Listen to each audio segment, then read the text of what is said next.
Well, good evening, IFL Nation, and welcome back to the lab, your weekly source to take in everything indoor football. Tonight, we will be going over our usual agenda of recapping the week that was, going over the week that is to come, and discuss all of the other great goings on of the Indoor Football League. Ladies and gentlemen, once again, it is Wager Wednesday in the Indoor Football League. Thank you so much for tuning in, taking some busy time out of your evening to talk shop about this great game. For those of you who are new to the league or this channel, welcome aboard. My name is Alex Schuberth. I am a huge fan of the indoor football game, a passion that I've channeled into my current role as lead IFL contributor over for a sports forum called Sports Coast to Coast. They are a Pacific Northwest-based sports forum site that specializes in the coverage of the Indoor Football League and its 14 active member teams.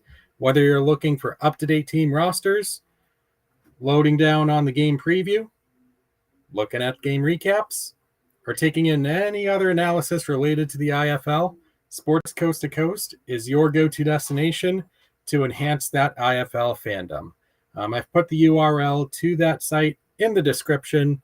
There you will also find the written version of this series for Week 12's action. So without further ado,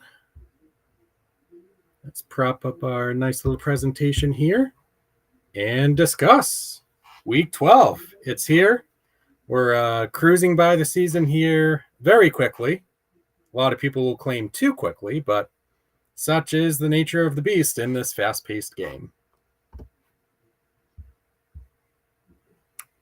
So tonight, we will be going over a very successful Week 11 on the bet card.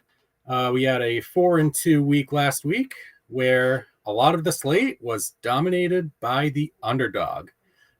So we will recap each of those surprising results when we get to our next section on the game-to-game recaps. We'll see how those results add into our season-long tracker, which in our team analysis now has team streaks and net profit or loss by team to help frame our minds for selecting future picks in terms of matchups. Once we go over the past week and year to date, we'll set course for Week 12. We've got all 14 teams active, full 7 games. We've got 1 tomorrow and 6 on Saturday. Should be a super eventful Saturday this weekend. And we will try to make a 3-leg parlay attempt that, if all goes well, perhaps gets past the first leg this time around. The past few attempts have not been fortunate enough to get even to that point, so maybe things change this week. We will see. And also stick around for tonight's special guest, who will help kind of set the table for this week. All righty, so Week 11 action. What a week it was. In Week 11, we started off with Jacksonville and Massachusetts. I know that we went over this game in last week's video, but we'll go over it again here. In a spot where the Pirates absolutely needed to have a great game, they got precisely that. Complete offense, defense, and special team showcase. Catching a Jacksonville Shark team that was a bit shorthanded and on a short schedule plus travel, which may have worked to their advantage a little bit, but you can only play the cards that you're dealt, and the Pirates did that pretty much flawlessly. They got out to a 29-10 halftime lead, and that was enough of a cushion to withstand any sort of Jacksonville comeback. Our bet for this one at under 79.5 actually came down to the final possession of the game. And on a play where the Pirates could have very easily had a touchdown, Puka Williams on the defining run stopped about a yard short, stayed inbounds, and the Pirates were then able to use up the rest of the clock to put the finishing touches on their 43-29 win. Massachusetts getting to 3-5, and Jacksonville tumbling down to a record of 6-3, which oddly enough, 2 of those 3 losses have been against the Bay Staters. We had one Friday game actually 2 Friday games, but one of them was the Quad City Steamwheelers going up against the Tulsa Oilers. This was a fantastic game. Two of the very best teams that the IFL has to offer right now, especially with Quad City getting Daquan Neal back in the lineup following an absence of 2 games plus the bye week. Neal was back at quarterback, and while the offense wasn't particularly explosive that night, it was the defense of Quad City that stole the show. They limited TJ Edwards to just 6 points in the first 3 quarters, which for a team, any team led by TJ Edwards, that is ridiculous to think about. So we actually had a very low scoring game here entering the 4th quarter. I think it was only 17-6 in favor of the Steamwheelers. But in the end, even with the Oilers getting on track with their offense in the 4th, they just had too many mistakes throughout the entire second half. And Quad City was able to get enough offense in the end to kind of keep Tulsa at bay. So the 2-game losing streak is over for the Steamwheelers. The 5-game winning streak for the Oilers is over, as Quad City takes the cake there 31-27. A very tight-knit series between those 2 teams where both have been won by the road team so far. We had another Week 11 showdown between the Fishers Freight and the Green Bay Blizzard. Blizzard looking to continue their scorching offensive ways throughout the season with an attackable matchup here against Fishers, who debuted a new quarterback in former Towson Tiger, Carlos Davis. Davis actually led a pretty solid game throughout the first half. There was a lot of encouraging signs there, especially as a passer, which the Freight really hadn't gotten consistently out of either Jaya Wright or Keegan Shoemaker, the latter of whom is on injured reserve. The score at halftime of this one, 24-23 Green Bay. An upset very much could have been in play here, but unfortunately for the Freight, their 3rd quarter was marred by turnovers on downs and turnovers. That allowed Green Bay to spend most of that half getting out on a 21-point unanswered run. And our bet was actually in reasonable danger here with the over at 90.5. We got a couple late scores from both teams. And with the game set at 86 points with under a minute to go, we needed Fisher's garbage time to deliver. And where that worked against us in Week 10, it turned out in our favor this week with Davis rushing in for a touchdown deep into garbage time with, I think it was 16 seconds to go. Obviously not enough to alter the outcome of the game, which Green Bay won 55-39. But we get one of these to go. Another one of those ones comes down to pretty much as close to the final play as you can get. But this one turned out positive for us, bringing us to a 2-1 record heading into the Saturday slate, which had 3 games. We'll start with Northern Arizona and San Diego as that recap. And for those of you who remembered the meeting between these 2 teams a few weeks ago, the start to this one was basically deja vu. There was almost no offense of which to speak.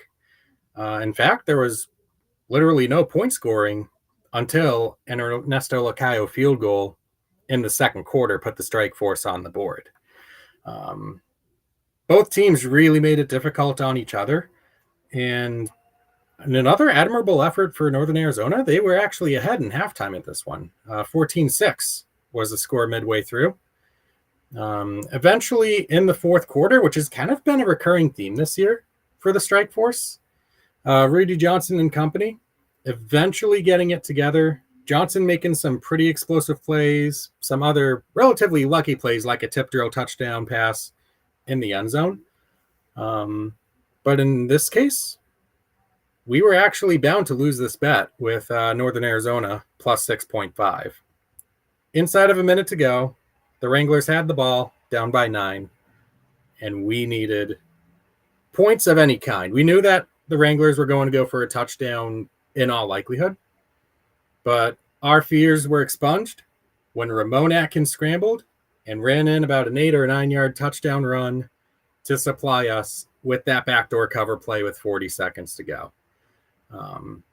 It does save a little bit of face as far as point differential, but this is a game where San Diego, it wasn't pretty, but they got the job done. 35-32, their win over Northern Arizona, who drops to a league worst 1-8. And San Diego still tied with Vegas at 5-4 in that Western Conference playoff race. We also had a very interesting game down in Tucson where the Gunslingers went and faced the Sugar Skulls. This was probably the most surprising result of the game, or result of the week, simply because of how things unfolded. San Antonio started the game with a really lengthy 7-8 minute drive, pounded in for a touchdown. Then they get a surprise onside kick recovery, run another lengthy drive that ends in a touchdown. Before the Sugar Skulls even had a chance to possess the ball offensively, they were already down 14 points. And in a game where you're kind of riding a little bit of a high like this one, by this point, you could sense, oh, Lord, this is a trap game. And sure enough, it was. Sugar Skulls were starstruck. They trailed 28-6 at halftime. And even with the offense coming to life a little bit on the second act of the game, San Antonio's offense continued to just roll right along. Joaquin Collazo earning IFL Offensive Player of the Week this week, in fact, for his efforts in leading San Antonio to the win. Our bet here was the under at 79.5. The defining play here, with 12 seconds to go, a fourth down from the Gunslingers where they went for the first down / touchdown, and a Collazo pass to Glenn Gibbons got really, really close to the end zone, crossing the goal line, but he ends up getting tackled inbounds inside the 2-yard line. That is the margin that separated victory from defeat for us. We needed that play not to be a touchdown. It came 2 yards short of being one. Another mercifully good result there for us. San Antonio's win was by final score of 48-28. Again, breathing a little bit of life into their season as they stare themselves down now 2 games back of a playoff spot with 7 games to go on their schedule.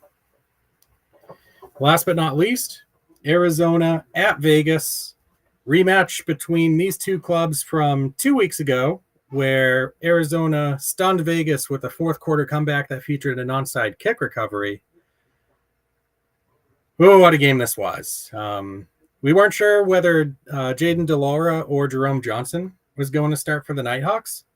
It ended up being Jaden DeLaura, and he was impressive here.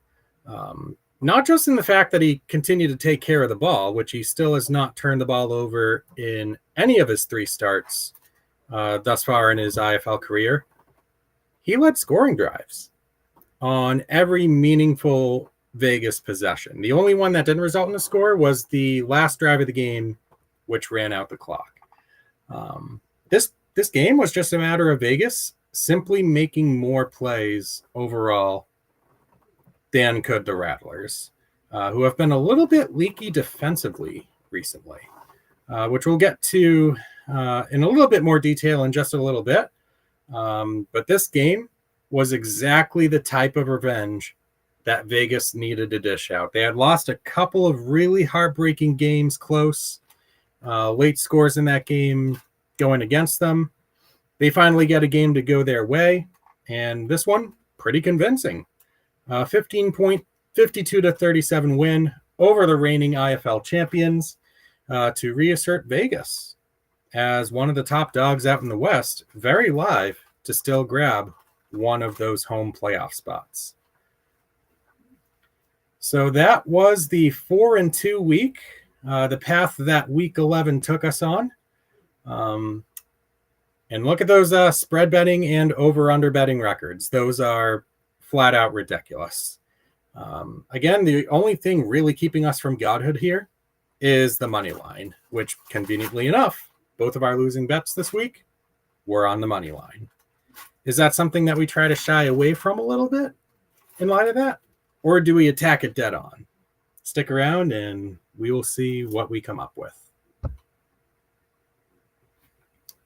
Our 3-leg parlay, we made reference to this earlier, but it couldn't exactly get off the ground. We had started off with a bit of a easier pick, but that turned out to be further from the truth. Jacksonville minus 265 on the money line. They were 7.5-point favorites. They lose the game by 14. Kind of a brutal way for it to go down, all things considered. Our only successful leg was Arizona Vegas under 92.5, which itself was in a bit of grave danger up until a couple defensive stands late saved the day there. And Tucson minus 4.5, obviously incorrect, with the Sugar Skulls not only failing to cover, but losing by 20 points against a San Antonio team that had been reeling in the past few weeks. So that leg by leg sheet has been a little bit bloodstained for the past 5 weeks. So our goal here is to try to come up with 3 straight green this week. Here are our figures for net gain and loss throughout the season, highlighted by our very hot 5-week stretch where we have won 19 of our past 30 bets, resulting in a net gain of just under 5 units. Thus, you see that very encouraging upward trend there in our year-to-date net gain, net loss figures. Year-to-date weighted, obviously, still struggling below that line. But that's what you get when you put most of your stake in money lines, and you can't hit money lines to save your life.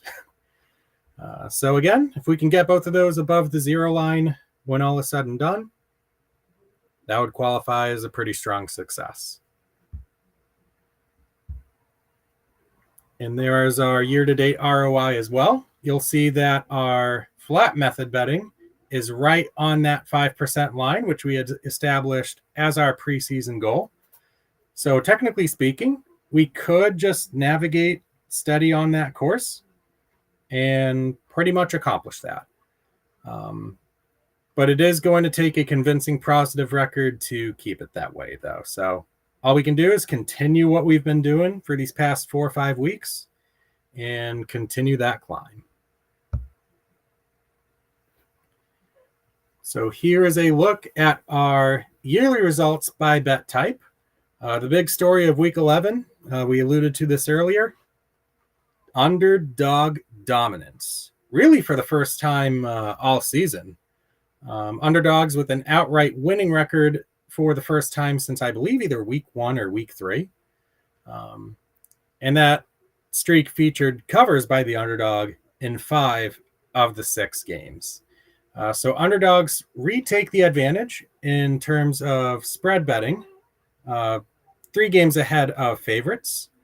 Home teams are still very, very strong across the board, even with a little bit of a more muted week compared to what we've seen from them in the past month or so. And the unders still ruling the day. And this is something that I may have mentioned in last week's video as well, but I just find it hilarious that 20 of the 26 overs that have cashed in the IFL this season, that represents 77% of all games that have gone over, have been accounted for by just 3 teams. Iowa, Fishers, and Arizona. Fishers, of course, on that ridiculous 7-game streak where they have cashed the over in each and every one. Might that be something we look to tap into later on? So here are the team-by-team trends. Statistically significant results highlighted in either green or red. As we've done throughout most of this season and a little bit of last season, these stats are very, very useful for us in terms of identifying useful trends to try to take advantage of when making our bets. And some notable trends over there at the top right, or the rightmost column, we had mentioned Fisher's 7 consecutive overs as arguably the most insane of those streaks. But the favorites in Bay Area games covering in each of their last 7 is also one of note as well. So again, it goes to the whole point of you look at this data long enough, you'll find some pretty interesting stuff. And here are our results by team so far. So in terms of that 7 win goal per team that we had established in the preseason, we could accomplish that with 5 of our teams here. We've got Bay Area, where we've gone 6-2 in their games, along with Green Bay, Jacksonville, Quad City, and Iowa, each of whom also we have gotten 6 betting wins on. So we can see if we can hit the milestone with those teams and see if we can improve upon the teams that we're struggling with right now, which at the top of that list, San Antonio, Vegas, Massachusetts, and Tulsa. And oddly enough, we still haven't picked an Oilers spread bet yet. Might that change this week? Stick around to find out. All righty, so disclaimer time. The lines and odds that we're going to be using tonight are going to come from DraftKings Sportsbook. And this is purely a series centered around fun. We're not here for the purpose of making money, although if we happen to hit some bets more than we lose, that's a nice little added bonus. All goes back to the point of there's no such thing as a lock in the sports wagering world. We can spew out all of the stats that we want, but the reality is that anything and everything is possible, especially in this league. If you would like to tail or fade my bets, you're more than welcome to do so, but please gamble responsibly. Practice safe gaming habits, which includes setting a budget, both time and money. Risk only what you can afford to lose. And if your loved one is having trouble with problem gaming, there's a lot of online sources that you can go to for help in that subject matter. Haveagameplan.org, responsiblegaming.org are a couple great examples, the ones that I keep doing in this section, but you never know who out there needs to hear it. So if you do happen to be one of those people, I hope there's some value. With that said, it is time to make some picks, and to help me tonight is a familiar face,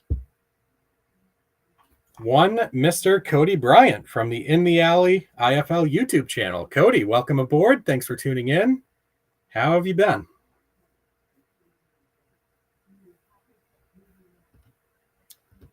I do not have audio for you, bud.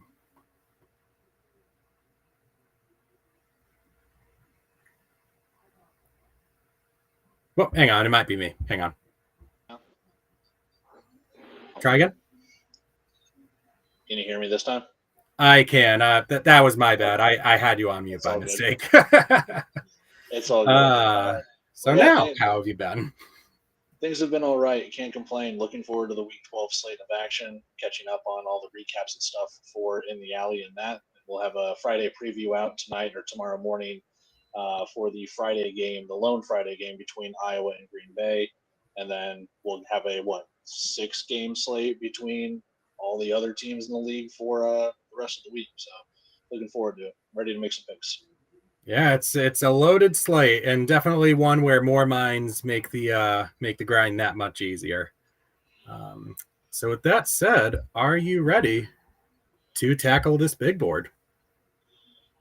I mean, I'm not, because my picks have been horrible lately, but let's turn some losses into wins this time. Yes, sir. Let's do it.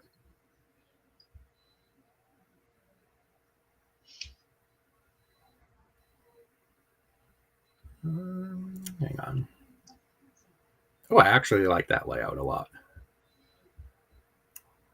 All right. Let's begin by highlighting tomorrow's game. It is Iowa at Green Bay, the third and final meeting this season between the Blizzard and the Barnstormers.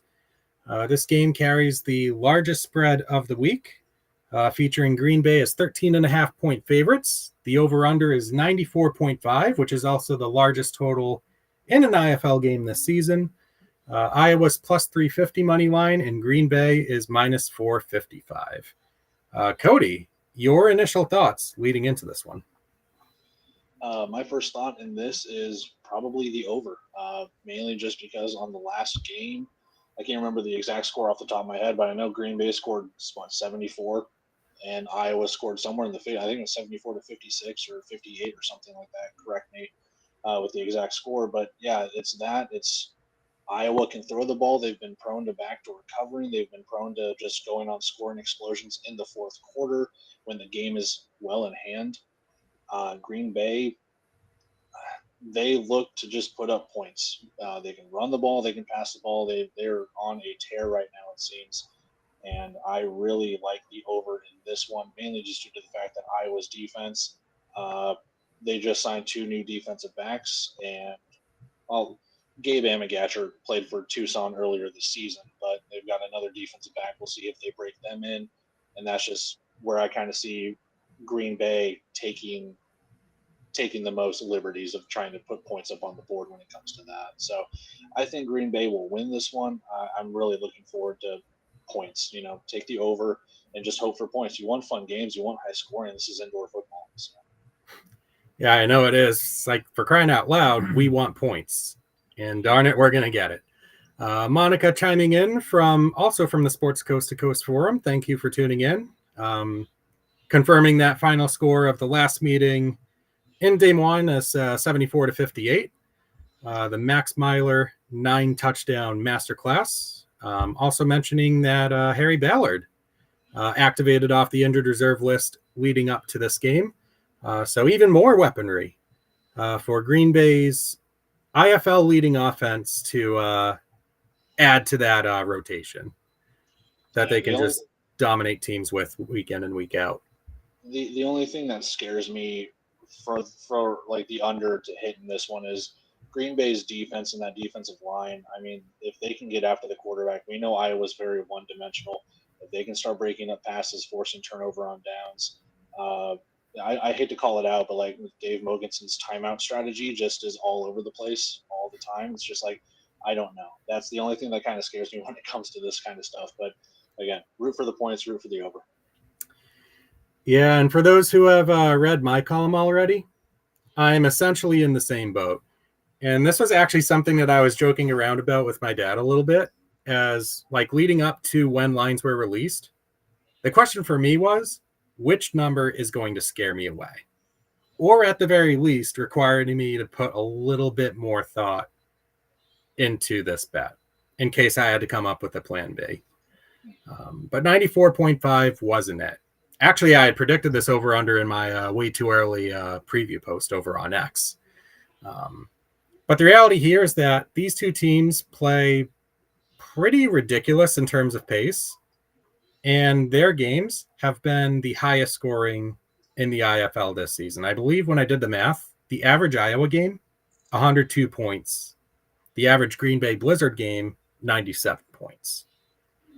So translation here is that we just need some sort of average game, and this likely hits. In both of the prior meetings between these two teams, the 52-47 in week 2, and that aforementioned 74 to 58 earlier in this season, both went over. So why not make it a perfect trifecta and go 3 for 3? And like you said, like any semblance of defense here in a game with an over-under this high makes for very little wiggle room.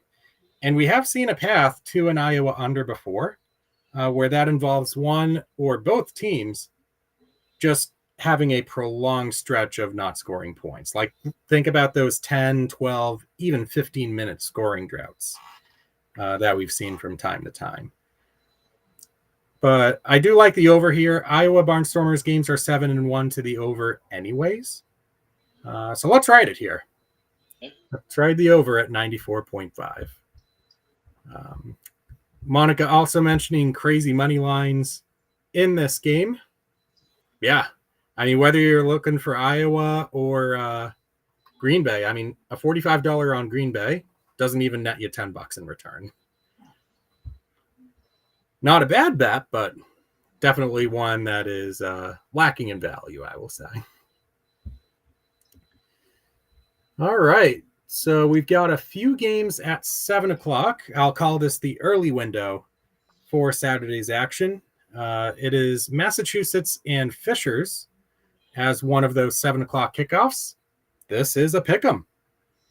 Both teams viewed as equal within the confines of the Hoosier State. Over-under is 82.5. And regardless of whether you're backing Massachusetts or Fishers, both sides laying a dime on the money line. I will say, Cody, I love that Pirates uni you got on. Why don't you lead us off talking about this game? My logistical brain wants to take Massachusetts just based on recency bias. But the way that has gone for me in the betting world in the last couple of weeks has not been profitable. So probably late with Fishers. But I don't know. I do actually think Massachusetts on the money line because just based on returns, they're all minus 110, whether you pick the over under or the money line. So I'll just shoot for the money line and not worry about points. I'll take the Pirates just because Fishers is in a rut. I do like, and as you mentioned on the recap, I do like what Carlos Davis did bring to the table when they played Green Bay last week. But I don't know. There just seems like some sort of disconnect when it comes to Fishers, where at some points it looks like they look really good, and then for like two or three quarters or something like that, they do not look good. And that entire second half against Green Bay, after that field goal that they challenged that they might have missed going into the end of the first half, it just seemed like whatever adjustments made, Fishers was just out of it. Massachusetts, on the other hand, since hiring Tom and Noss has been a little bit of a roller coaster, but I think they're starting to get right on tracks. No pun intended to go along with that theme, but I'd probably pick Massachusetts minus 110 here. Just I think they're right for the picking when it comes to that. I like it. Here's the only thing that prevents me from fully agreeing here. We've had 4 games so far where Massachusetts has been either made the favorite or a pick'em like this. Right. They have not won a single one of those games. And that's why it scares me. And that's why it scares me enough to take the other side and go Fishers on the money line. And one thing that kind of calls to mind for me here as well is Massachusetts is not a particularly strong team on the road. They've had a couple games fairly recently. For example, the 2024 playoff run, where they kind of just threw that to the wayside for a couple of games. But you look at their Arizona road trip, that was not good. And I know that was very early in the Tom and Noss tenure. But I feel like one of these streaks for Fishers, whether it be their losing streak or their over streak, is probably coming to an end here. So a little bit of a fan emotional hedge to kind of protect myself. I'm going to stick with my original pick from the post and take the freight on the money line. They do have those spurts of looking like a really good team that we have seen, especially in their 2-0 start. And, throughout in their 0-7 stretch, we've seen kind of like more of the hiccups that an expansion team typically has. It should be very interesting, though. I was actually expecting the Pirates to come out of this game as the favorite, but the sports makers think that this is a little bit more even. Yeah, it definitely makes your ears kind of perk up a little bit that they don't have a spread for this and that they have it more of a pick 'em. Now, you can give them home field advantage for Fishers, whether I know the NFL normally does like a 3-point favorite, if I'm not mistaken, but yeah, the fact that they don't even have a spread for this one just leaves you a little bit kind of scratching your head going, is there something that we don't know about, whether transactions based or something, that Vegas is leaving this to just a pick 'em? So yeah, it's always one of those you have to wonder type of situations. So we had mentioned the 7-game over streak for Fishers. Monica asserting here that streak comes to an end here as well, going under 82.5 points, which that number overall is right around the league average, maybe a slight tick below. But the Pirates are one of the very best teams to cash in the under at 7-1 this season. that only one game of theirs that went over. The prior matchup with the Freight in week 4 at Lowell. So this one should be good. I know the two teams aren't atop the standings right now, but I would highly recommend fans to tune in and catch at least a glimpse of that game. All right, continuing along here with Arizona at Jacksonville. These two teams met a couple of times last year. They will renew their historic rivalry on Saturday night down in Duval. Arizona, very slight favorite, laying a point in the hook. The over-under is 86.5. Arizona, you're laying a quarter on the money line, and Jacksonville, you'd be paying plus a nickel. Oh, man, Cody, this is going to be a great one. What stands out to you the most here? It's not my official pick, but the spread stands out to me as plus 1.5 for Jacksonville. It makes me think that they have Caleb Barker coming back. Otherwise, if they didn't have him and had either Tyler Huff or Blaine Espinoza, I think the spread could be a little bit bigger in Arizona's favor. That's kind of where I have it with that. I mean, part of me wants to lay the minus 1.5 for Arizona. I don't know if I want to pull the trigger on that. I mean, this is the one where I'm torn because Jacksonville, I think, God, dare I say both teams absolutely need this, but I think Jacksonville needs it more because the East is very, very packed. Not to say the West isn't, but this could be something where, and I get it, Jacksonville is bringing back Brandon Munoz, but Mikel Calhoun has just gotten signed. They've gotten Lamar Mady in for Arizona with the recent transactions and everything, along with other players coming off of short-term injured reserve like Corey Reed and what have you. So I think that bodes better for Arizona because I don't think their linebacking core has done a good enough job when you consider what Connor Taylor was able to do last season or when they had Travaris Farrell. I guess I've talked myself into minus 1.5 for Arizona, but I don't know, man. That the spread does kind of stand out to me when it's like, hey, Jacksonville is an underdog by just 1.5 at home right now, given everything that Jacksonville's gone through. Leaves me a little bit to kind of have my ears perked up with that. Yeah, for sure. That quarterback question will be something to keep an eye on as we get closer to kickoff. Is Caleb Barker ready to return, or is it more Blaine Espinoza, Tyler Huff?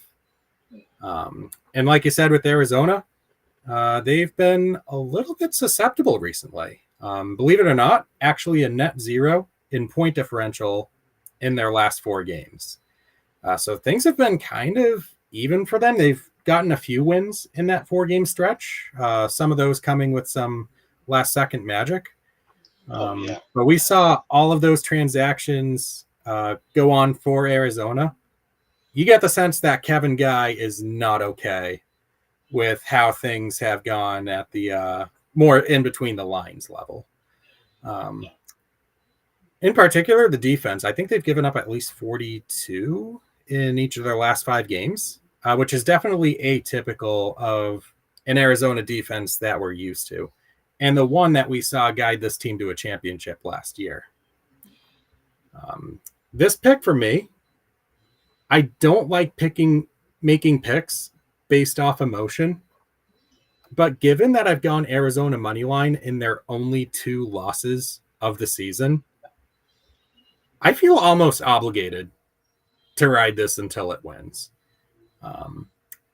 Arizona's offense, among the top units in the league, is the perfect foil to Jacksonville's elite defense, especially at VyStar Veterans Memorial Arena. The really interesting thing about this game is obviously both teams coming off really tough road losses. So whoever loses goes into that ultra rare 2-game losing streak territory, which in the grand scheme of things probably doesn't endanger them either side too much, at least as far as playoff prospects. Because we all know getting there is just half the battle. But you have to think that the players kind of think about that a little bit.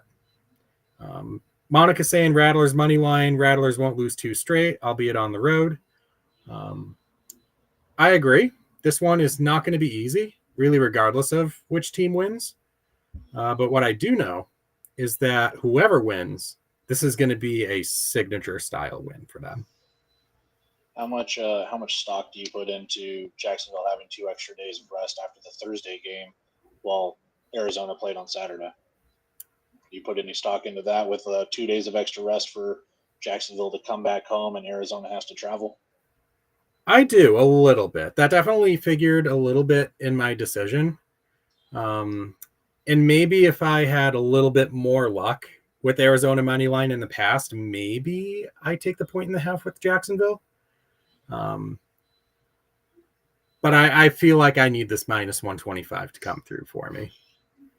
Plus 1.5 isn't a terrible bet either if you're siding with Jacksonville, because they are at home where they've been very, very strong all season long. And you never know when you're going to need that extra point.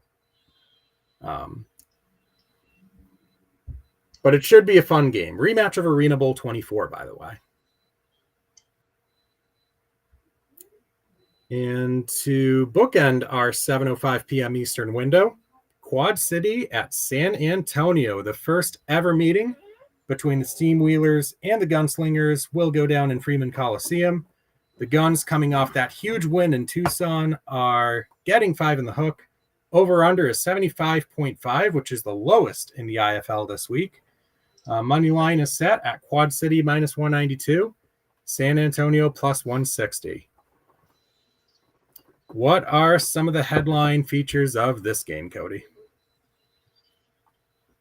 For me, being a Quad City fan, it's always the health of Daquan Neal. He looked a little shaken, a little rusty against Tulsa last week.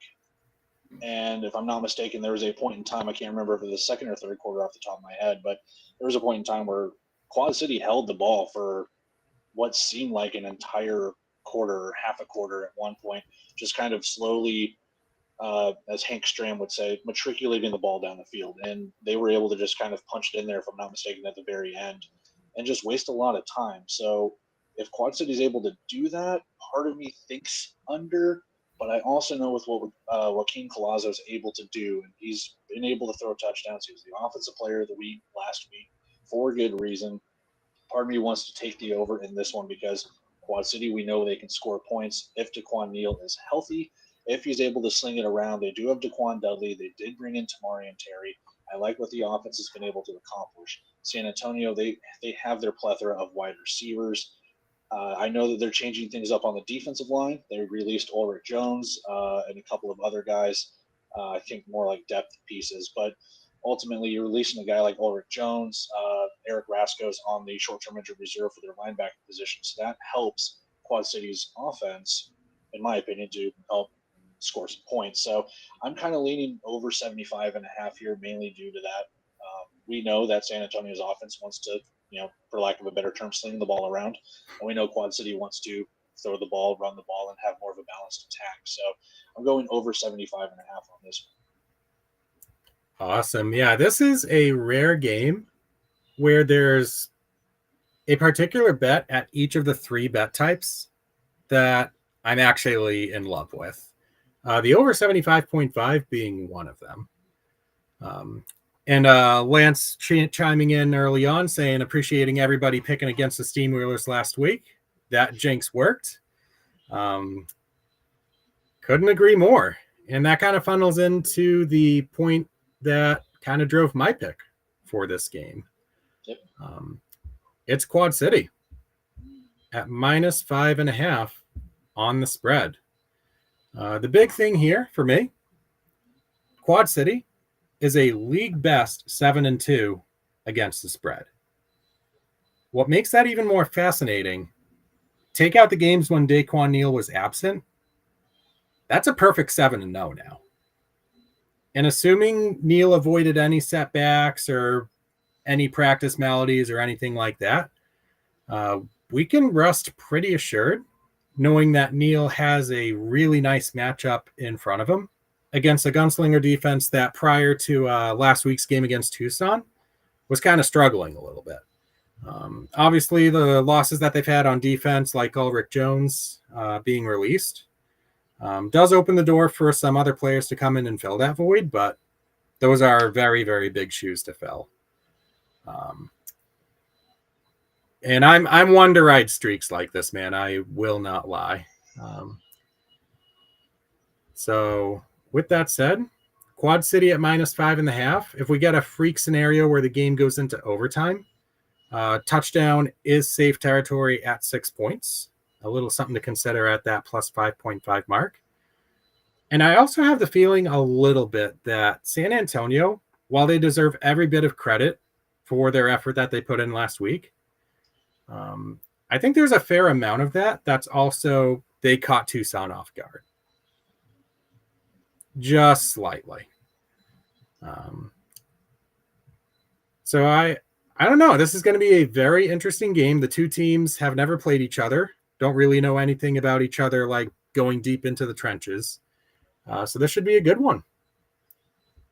Yeah. Looking forward to watching it. Like you said, Tucson was definitely caught off guard because, even after the first touchdown, it was not necessarily an onside kick, but hit the up man. San Antonio recovered before you know it. They're up 14-0.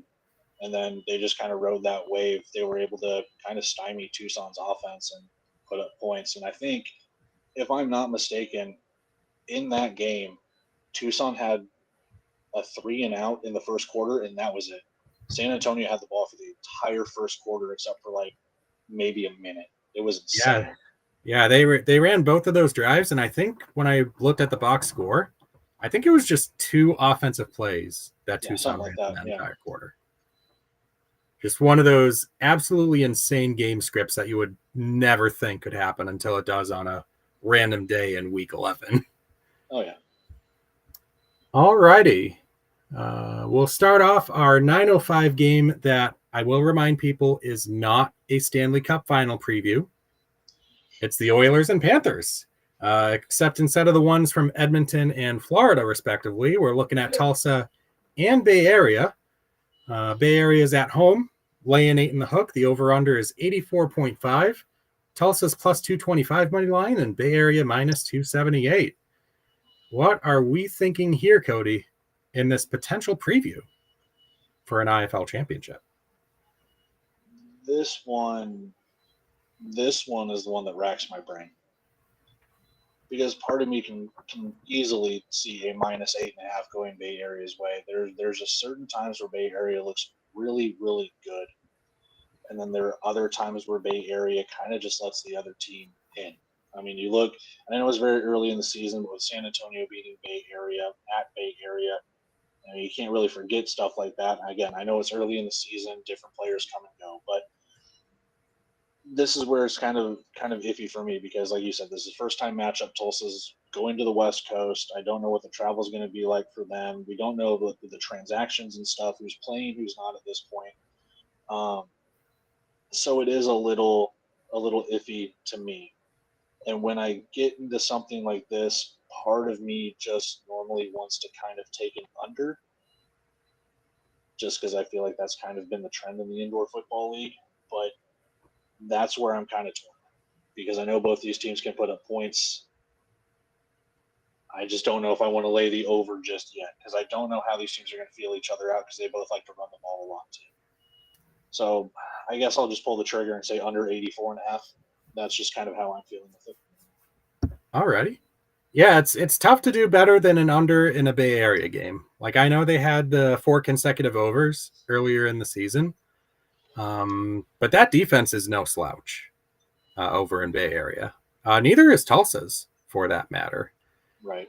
And what shocked me a lot about this game was how wide this spread was between two teams that are separated by very, very little in standings, in metrics, in player personnel and coaching staff.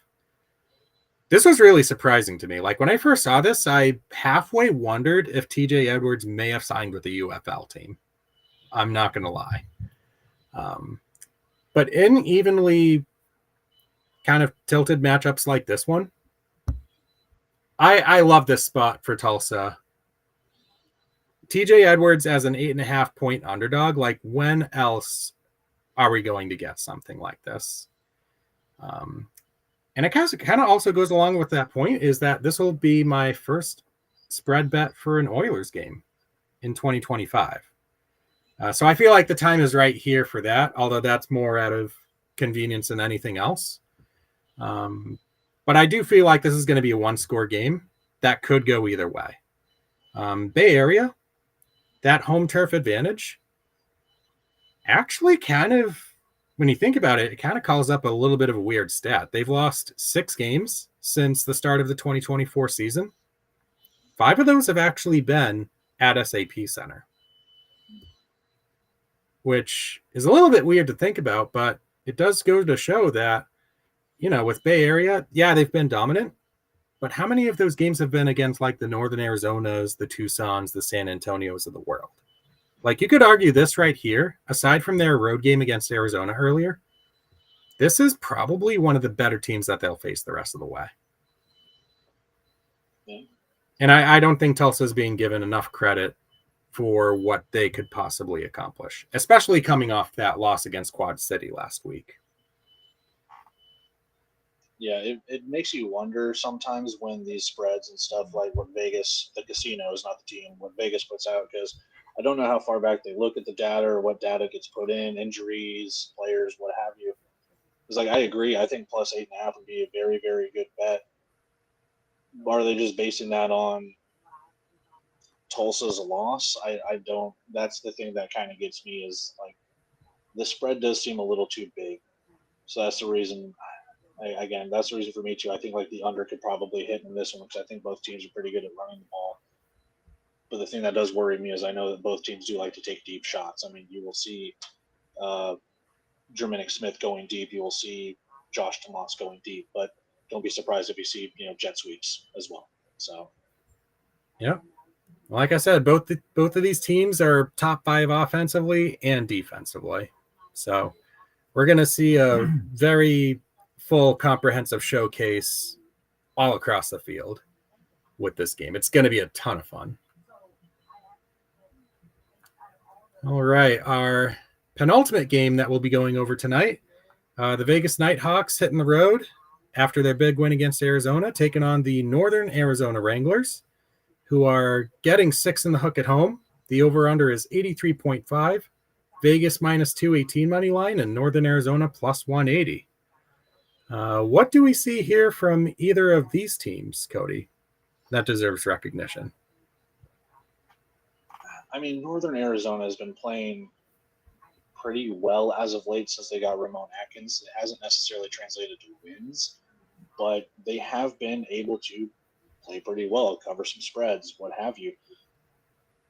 For Vegas, dare I say they needed that win against Arizona. I'm not going to say it's going to turn their season around, but it helps bolster a playoff spot in what is eventually going to become a very tight race for seeds 3, 4, and then whoever's going to be the first one left out.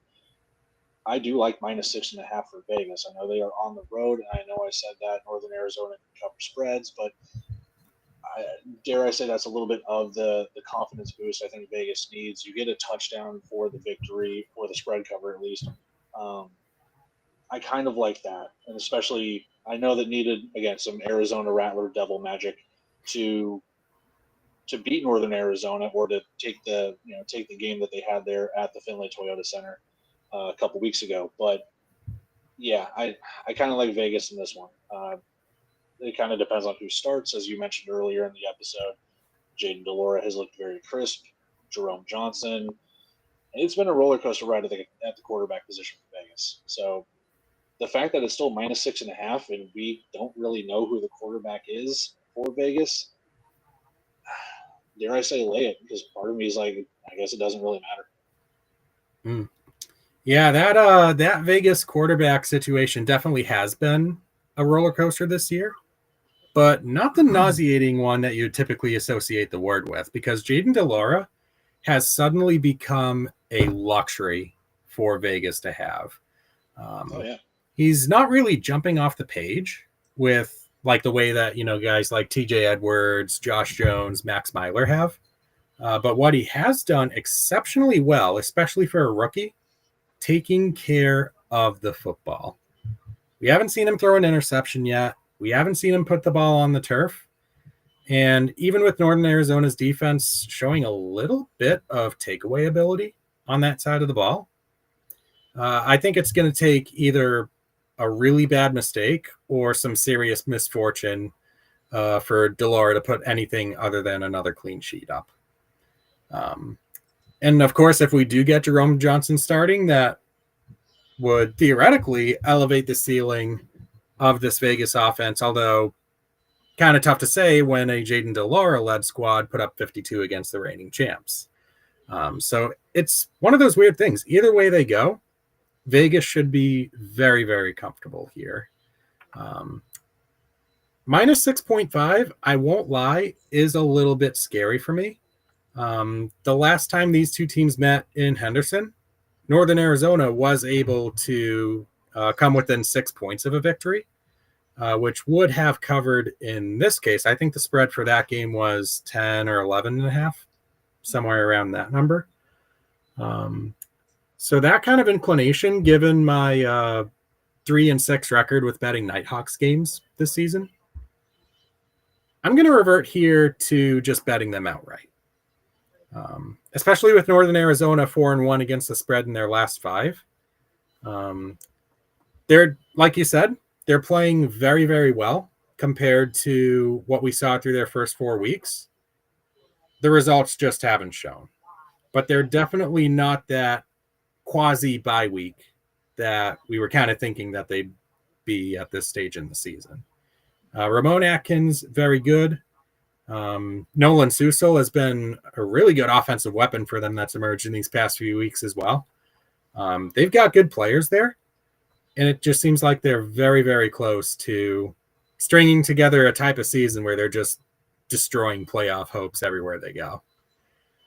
Yeah, credit to like David Elder. I mean, he had the kick return against Arizona, and then last week was it Arlen Bruce had a kick return touchdown against San Diego. So special teams is also getting it done for Northern Arizona.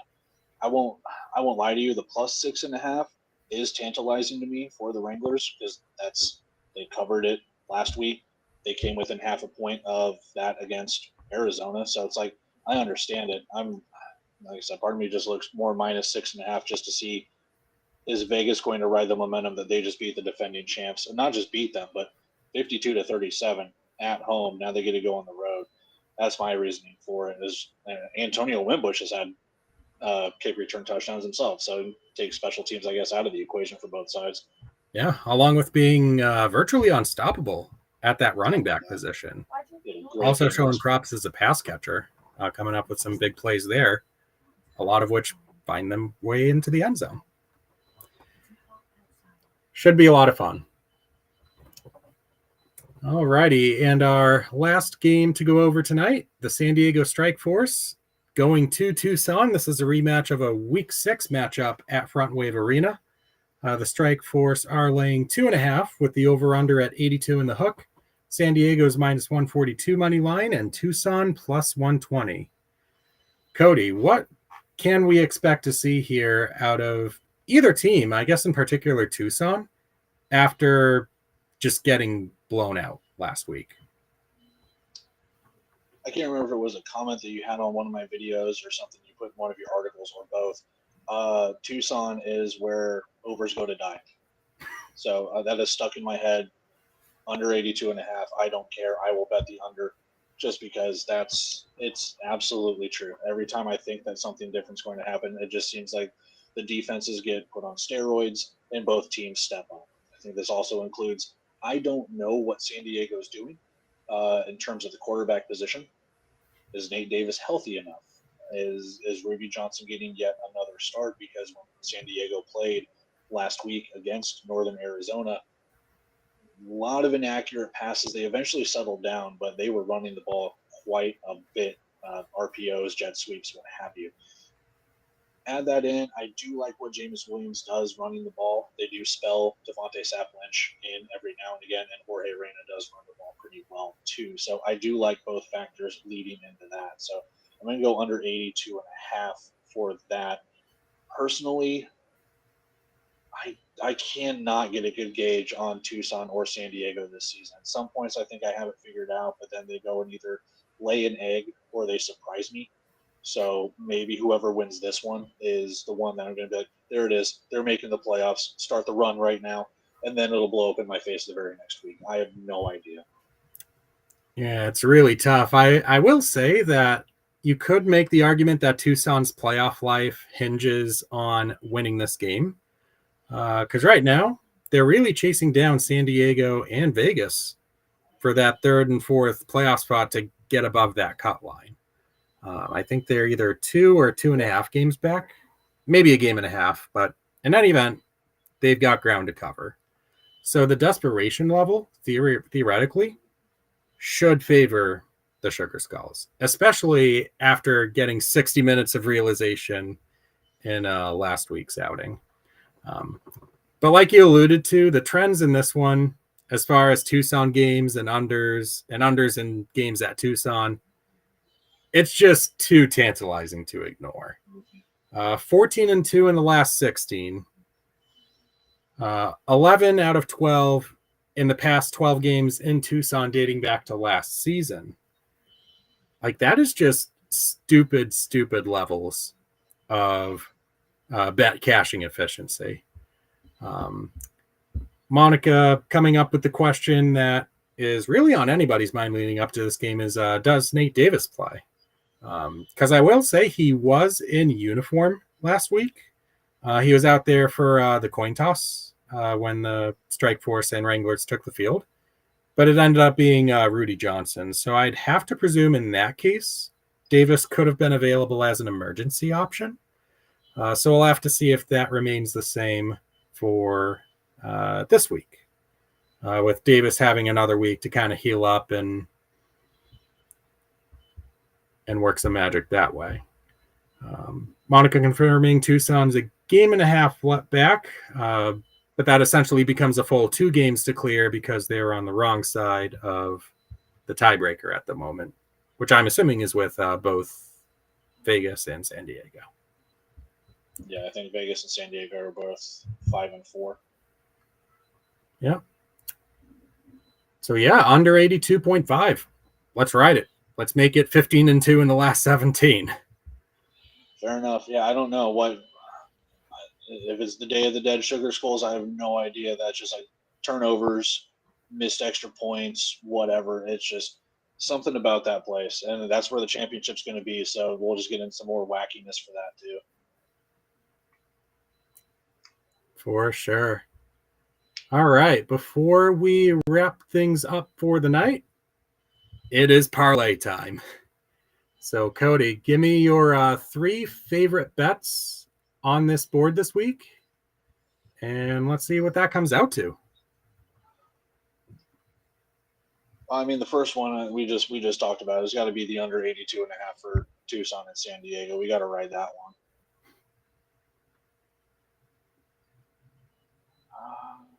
Let's see.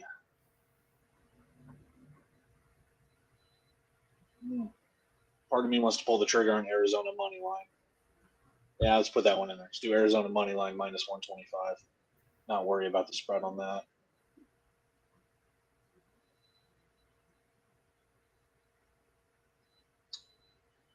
I'll ride it with you. I'll go plus 8.5 for Tulsa. Well, I do like the under in that one. If Tulsa is worth their salt, I'll go plus 8.5. They might not win the game. I know they have to travel, halfway across the country, but if TJ Edwards and company are up for the task, I think they can get it done. Yeah. I know. Something about that game just screams 1 score margin of victory. Oh, I agree. It's just that evenly matched to me. But yeah, those 3 bets put in tandem together come out to be plus 556. So $10 on that would return you $65.60 if all 3 of those go your way. A nice way to ring in the weekend, or I guess have it be the crowning achievement. Yeah, there you go. With all those being very solid picks. The 3 that I chose for my parlay this week are all in this 705 pocket. I started off with Quad City at minus 192. I figured with Quad City 7-0 against the spread with Daquan Neal, let's begin this parlay with the more forgiving of these 2 bet types to cash in on. San Antonio you really can't sleep on him because of what they can do to teams like they did to Tucson last week. But this is a much more proven Quad City side where it's going to be much tougher to try to get a read on what might be a very, very rough matchup. Really both ends of the ball. So Quad City, fully riding that. Maybe it doesn't do the reverse jinx that Lance came up with earlier, but I have faith in it. Another bet that I took here, Arizona Jacksonville, under at 86.5. This one basically boiled down to, with Jacksonville being at home and what they have done to opposing teams defensively at ViStar Veterans Memorial Arena. I think in the 4 games they average giving up 28 per game, a stretch that includes limiting Vegas to 19. Like, that is the ceiling of the Jacksonville Shark defense that we're talking about here. And in terms of ceiling, we know Arizona's got one too. It's been a while since they've exhibited it, but amidst all of their roster moves and players in and out of the lineup, especially entering Mikael Calhoun is kind of like the heartbeat of that defense at the linebacker position. This could be a slugfest and might honestly beat out Quad City San Antonio as that projected lowest scoring game of the week. Will either team get to 40? Might both teams be held below 40? It's going to make for some very, very interesting football when those two teams meet. I think it depends on the quarterback for Jacksonville, to be honest, on that one. Yeah, I know. I mean, Barker theoretically would provide a little bit more oomph to the offense. But I do believe Barker is also a little bit turnover prone if he's not careful. We've seen him make some great decisions this year, but we've also seen him make some very questionable either throws or runs or anything that's resulted in, oops, a fumble or a recovery, or, oh my gosh, an interception. But yeah, that's going to be an awesome one. And then to wrap up the parlay with the Massachusetts Fishers pick, I'm riding Fishers over streak. I have to do it. It's 7 in a row. I think we would all love to see this go to 8 games. I know Massachusetts, again, second best team to the under with a 7-1 mark in that category. With that one over being this matchup right here from week 4. I know one game between two teams, especially with an expansion side, as part of that deal is a very small sample size. But like I said, come on, I'm a man of streaks. How can I not go with this? So those are my plays. Quad City to outright win at San Antonio. Arizona and Jacksonville stay under 86.5. The Pirates and Freight going beyond 82.5. That is a plus 454 parlay where a $10 bet would win just over $55. And if you wanted to get a little bit crazy with this one, and you wanted to include the couple other picks that Cody made with Oilers spread and under, it wouldn't allow us to do the Arizona Rattlers in that money line too, because then that would be a same game parlay, which DraftKings doesn't allow at the IFL level, unfortunately. But assuming we kept the under at 86.5 in that one, now we're talking basically 20-1. I'm not going to lie. I like this. It's not a bad I like this idea. And we've got some, I believe we've got some serious regression to the mean coming for you, Cody, with your recent struggles on some of these picks. I have faith. I mean, I've got faith in this. Got a very good feeling. I mean, that makes one of us. At one point, and I don't like to gloat about it. At one point, I threw like week 6 or week 7 or something like that. I keep track of my stuff on an Excel sheet, and I was sitting there going like, man, I'm up like $40 or $50. I'm up 5 units and blah blah blah, this and that with $10 bets. And then it just all started to dovetail, man. It was just like going 1-6. Like I not had a losing week, and then I just go like 1-6 one week, 1-5 or whatever the next week, and it's just like, okay, I'm just piling up the losses here to the point where I'm just like, okay, now I'm in the hole, and you're just at that point where it's like, man. Yeah, and I know what makes it so tough. Thinking. What makes it so tough is that a bunch of those losses were incredibly close, and oftentimes came down to that final possession. Like the couple over-unders that we had a couple games ago or a week ago when we took the opposite side on a couple games. I think I had the over in the Fishers Green Bay game where garbage time touchdown with 17 seconds left shifted hands from one set to the other. And then the same deal with San Antonio Tucson, where that was 2 yards away from cashing the over. Yeah, it's just those kind of things where you're just kind of sitting there like, well, would you rather lose a bet like that, or do you want it to come down to a hook or something like that? And you're just like, it doesn't matter. A loss is a loss. Yeah, all in the eyes of the beholder. All righty. So with that, that is going to do it for tonight's show. I want to give a huge shout out and thank you again to Cody for taking the time, chiming in. I know it's been quite an interesting week here for the both of us. So I think at this point, be a good idea for both of us to get a little bit of rest and prepare for another exciting week of IFL football. Oh, yeah. We'll get it going. Yes, sir. Thanks again, Cody. Appreciate it. Appreciate you having me on. Go Steamwheelers. Yes, indeed. So again, that was Cody from the In the Alley YouTube channel. If you've never heard of it, I definitely recommend checking it out. He is a fantastic source for up-to-date team rosters, significant player stats leading up to games. He does a spectacular job. So check him out, In the Alley. It's all good stuff. So with that is going to wrap it up for tonight's Wager Wednesday. For those of you who want to catch the action live, it is on IFL Network. The URL is also in the description for you to go check that out. And with that said, for those of you who will be making some bets on IFL action this week, wish you the very best of luck. I'll see you at the cashier. Have a great night.